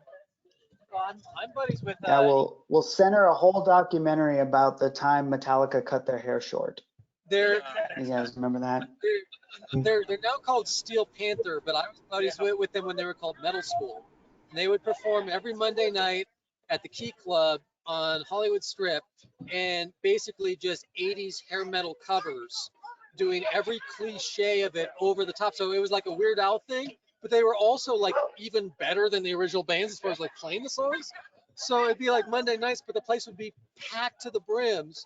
And now they tour the world and they're hugely famous and all that. And they had to change the name because of the contractual thing, because Key Club still owns the name Metal School. But then they got bought out by House of Blues on Sunset, and that's when they changed the name to Steel Panther, because House of Blues want to pay them more money, but Key Club was like, but we own the name Metal School. Like, okay, well then we'll change our name. So that's why they're Steel Panther now. But yeah, I mean, there's always anything that is popular and then suddenly becomes uncool. Give it about 15 to 20 years, and suddenly people will look back on that and being like, yeah, it's cheesy, but it was still my thing at the time. Primus came out and changed the whole world. Well, I adore Primus, so yeah. Heidi refused to go see them live in Jacksonville when they came through a couple of years ago.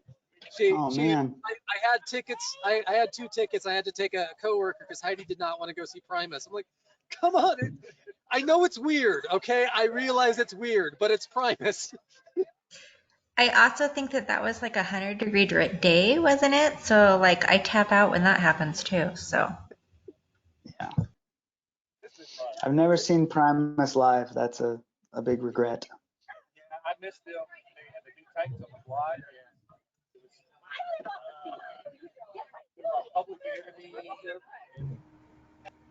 Everybody So, speaking of which, Les Claypool grew up in Corvallis, so that's an Oregon band. Yeah.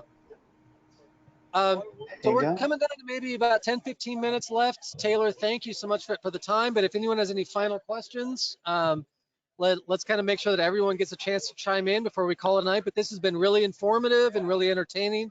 Thank you, Taylor, for the time. We appreciate it. And maybe come September, if Project 88 gets selected, we'll see you here in Klamath again. I might come either way. I had a lot of fun, and now that I'm vaccinated and able to travel, I might make it down. I wish I could have made it last year. You know, to date, it's the only indoor theater that the last Blockbuster has ever played in. Was the Klamath Film Festival. So, yay! And I missed it. And I watched it on my laptop. Let's have kind of a round robin for final questions as we wrap things up. So, and if someone doesn't have a question, that's okay. We'll move on to the next. So, Joyce, do you have anything as we kind of wrap things up for Taylor? I don't, but thank you for your interview. It was great meeting you, and I promise I'm going to watch both. Hooray! Thank you. If I can tag on to Joyce, an earlier question was to the effect of, why don't you consider what you do as work? And after 40 years in the broadcast industry, doing exactly what I wanted on someone else's payroll, the best answer I can give for that is, it beats working. I love it. Heidi, is there anything that you'd like to say before we wrap up this meeting? No, just thank you for your time. This was a lot of fun.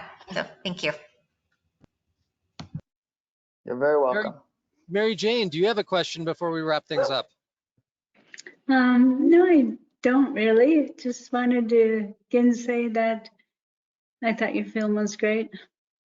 And thank you for coming tonight. Thank you very much. I'm happy to be here. I'm here. I'm at my house. I didn't go anywhere. Oh, well, yeah, that's right. Well, thanks again. Lori, do you have a question? No, I maybe have a comment. I think it'd be really interesting if you did a feature film in 2 weeks. You mentioned that you would Yeah. sort of prefer to do that versus a really long time. So I guess that's a challenge if you want to take that. But I think that would be interesting. It would definitely be going to your competitiveness as well as time crunch. But I hope you still get sleep during that 2 weeks that you're trying to shoot it all and edit it and everything. Lori, do you want to see what Taylor looks like if he hasn't slept in a week?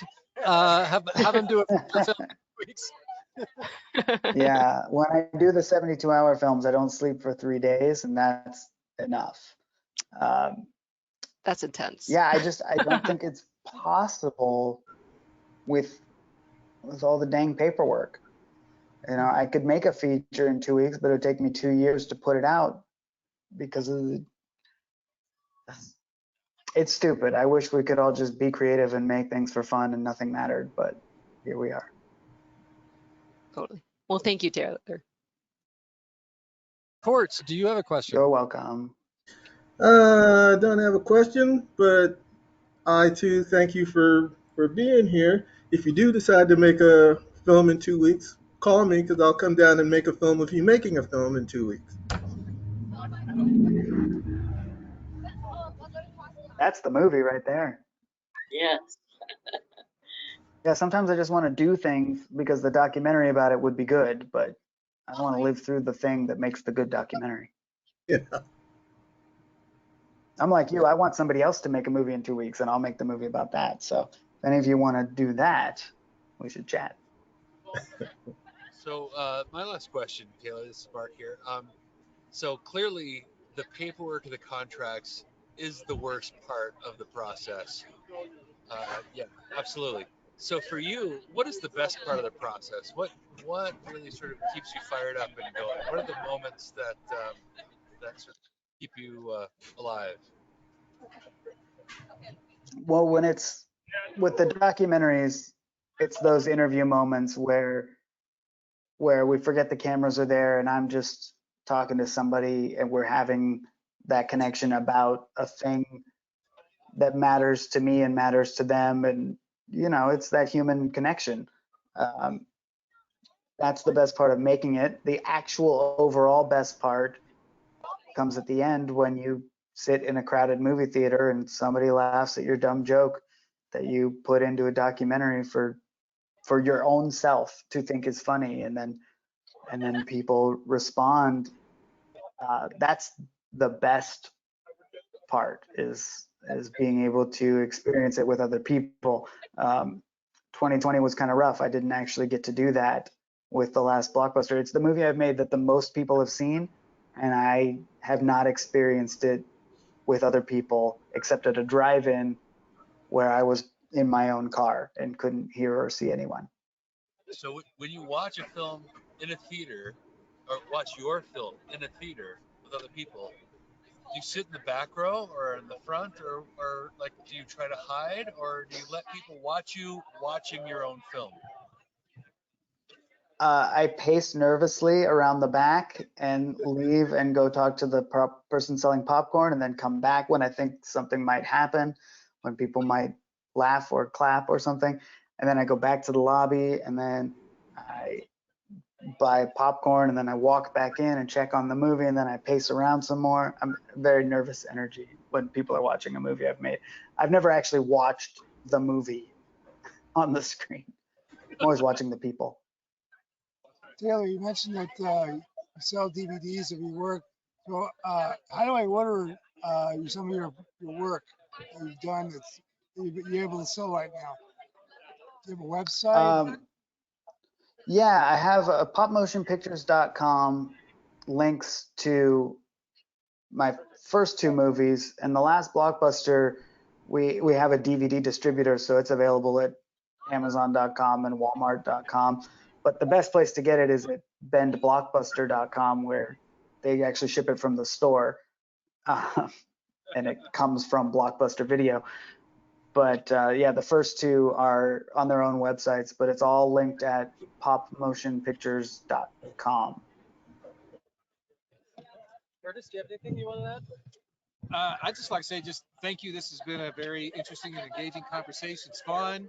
Um, it's good to be out in an environment where people are like actually together, like you said, that human connection is really important. And I get to work on some documentary films right now. I was just on a call this morning. We're doing helping out with a documentary on Buffalo for Florentine Films, and it's going to be pretty interesting. And it's just like it's so great to work with Nice. people and to do research and go dig out old film footage and archival artifacts and stuff for documentaries. It's just the research.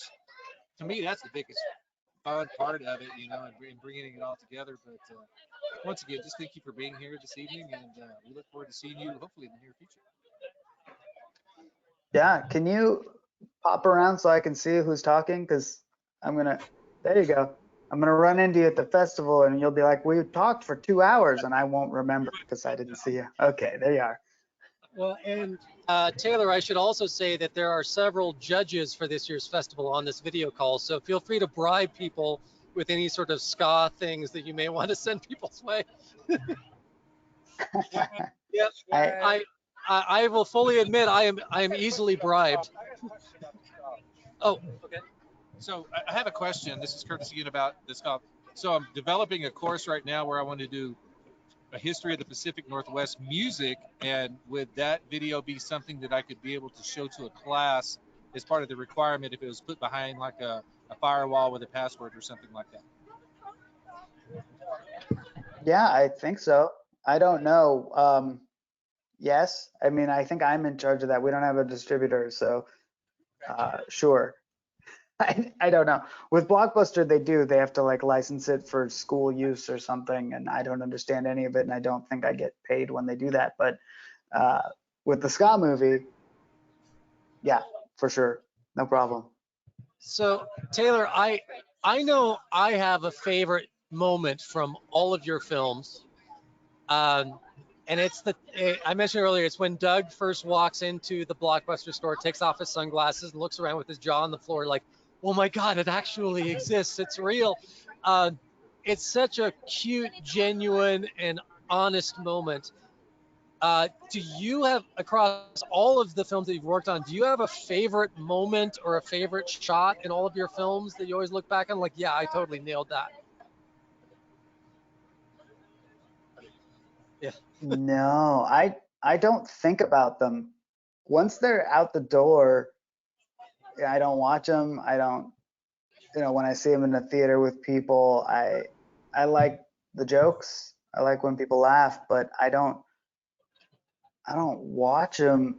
I think when I do catch part of it for some reason, like we'll do a live stream watch along or something, I like all the parts. I don't know. I was there, so I'll remember, how awful it was setting up the lights for that shot, or where we couldn't get into that one room. So I don't experience it the way other people do. And, kind of making movies starts to ruin other movies for you too. Like it takes you out of it. And I experienced that 20 years ago with music. The first time you go into a real recording studio and you make a real album, you listen to music differently. You can hear all the little production things and how the sausage is made. And the same has happened with movies now, which is a huge bummer. Like I don't get to experience movies the way I used to, especially documentaries, because I can kind of see the code of the matrix of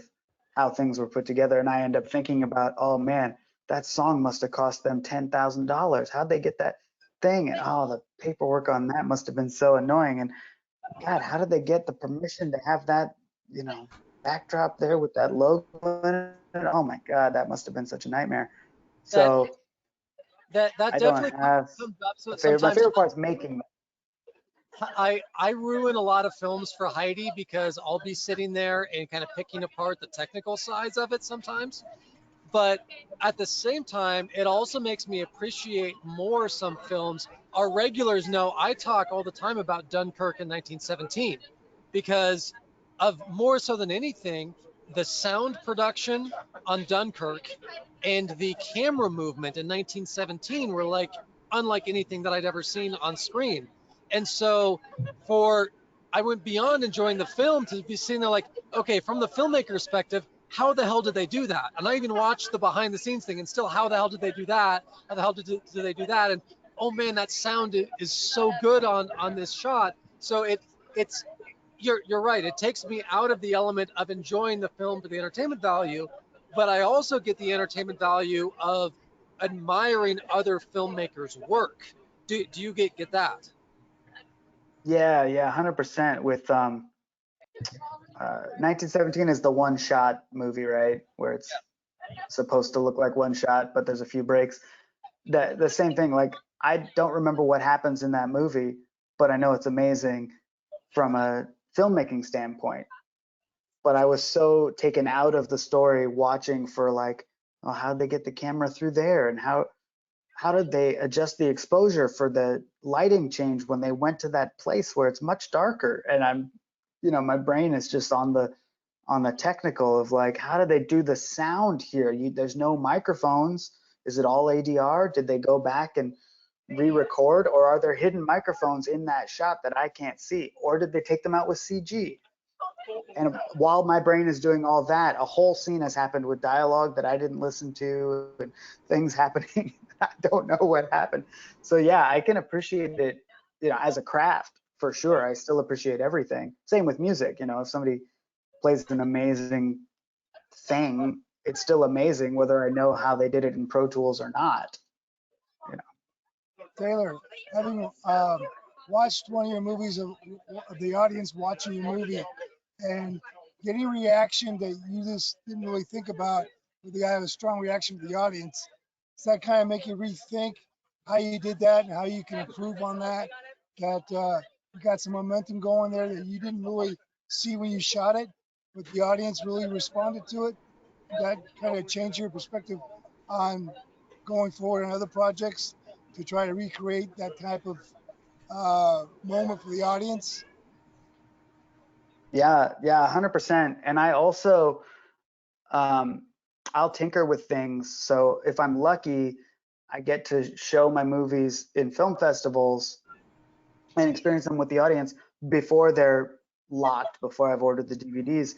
So I've actually gone back in the ska movie. Lori mentioned before, the Tony Hawk cameo gets a huge reaction in theaters, and I didn't expect that. So after the first time that happened, I went back in and extended. I like added a pause for laughter, so that in the next theater you wouldn't miss the next part of the movie when the whole audience is cheering and laughing. And then I left that in. I was so excited to be able to make that change and leave that in and go forward. And now people watch it at home by themselves. There is no laughter, and there's just this awkward pause where I put in a hold for laughter because of the theatrical experience. So it makes it funnier to me because it's awkward now. But yes, I would definitely gauge audience reactions, and if I still have time, I'll go back in and change the movie, and definitely on the next project for sure. If things get a certain reaction, I will adjust pacing and I will adjust tone, because that's what I want. I want the audience to have a reaction, whether it's crying or laughing or cheering or whatever it is. That's the whole point of it. This is Curtis again. I have a little comment. So I've been watching a lot of new television series coming back on, in the era of COVID, and kind of going back to music I'm noticing the theme songs are kind of gone a lot of times from the front of the movies now, or the television shows. And going back to microphones, of course, there's always the coffee cup that has the wireless, and I can always hear it every time when they set it down. Clunk, there's nothing in there except for a microphone in filming. But I'm noticing there's a lot of music and sound design absent in a lot of TV series that I've been watching lately. Is maybe that a new trend to kind of get to a natural type environment of dialogue And is that something you would be interested in? I have noticed that. I rely heavily on music as a crutch. I think if you can put a whimsical piece of music in there, it makes a scene funnier. If you put a dramatic piece of music in there, it makes it more dramatic. And without it, man, I got to do more work to make the scene more dramatic. So I don't think I'm ever going to make something that doesn't have music in it. That sounds boring and awful. But I have noticed that as a trend, especially the theme songs. Theme songs have been going away for a long time, and it used to be my favorite part of TV in the 80s and 90s. Those theme songs were so great, and you'd hear them more than any other song because the Fresh Prince was on every day at 4.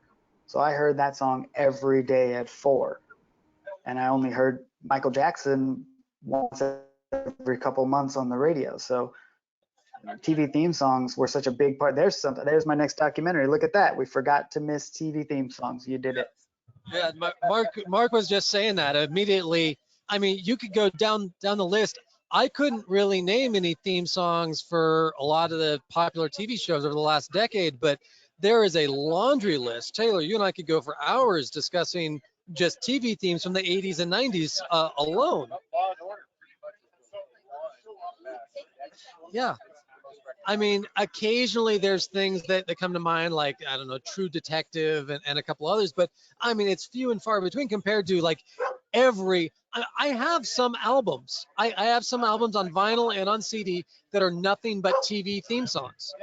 And Yeah. the ones that are most iconic and It memorable. sounds like a nightmare of legal clearances and paperwork.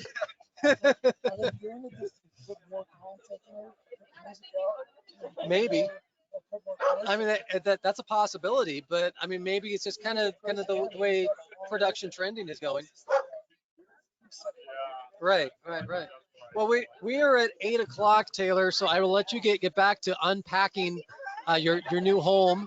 Congrats on coming home again to Eugene, and hopefully we'll be seeing you in Klamath in a couple months. For the time Thank you, being, sir. everyone who's on the call here, you can go on YouTube right now and see his film Project 88. It's weird, but it's also a very entertaining watch. Just look up Project 88 on YouTube, and then hopefully we'll be showing that film maybe at the Klamath Independent Film Festival this September. Then, of course, you can also find The Last Blockbuster on Netflix and pick it up, Ska in the 90s, and Here's to Life, The Refreshments. Sorry we didn't get a chance to talk about The Refreshments. That was another band that, I went to school in Arizona, and they were an Arizona band, so I remember Roger Klein and the Peacemakers and all that. So, no, I could talk about ska for hours, so we kind of didn't get a chance to talk about Here's to Life. But Taylor's films are available. Go seek them out. I'm a fan. Hopefully you're a fan too. And we'll see you down the road at some point. Taylor, thank you so much for taking the time to join us and indulge us with all of our nerdy nostalgia and random questions about filmmaking. We really appreciate it. No problem. Thank you, guys. This was fun. Yeah. So with that, thank you, everybody. Good night. And we'll be back the first Thursday of July.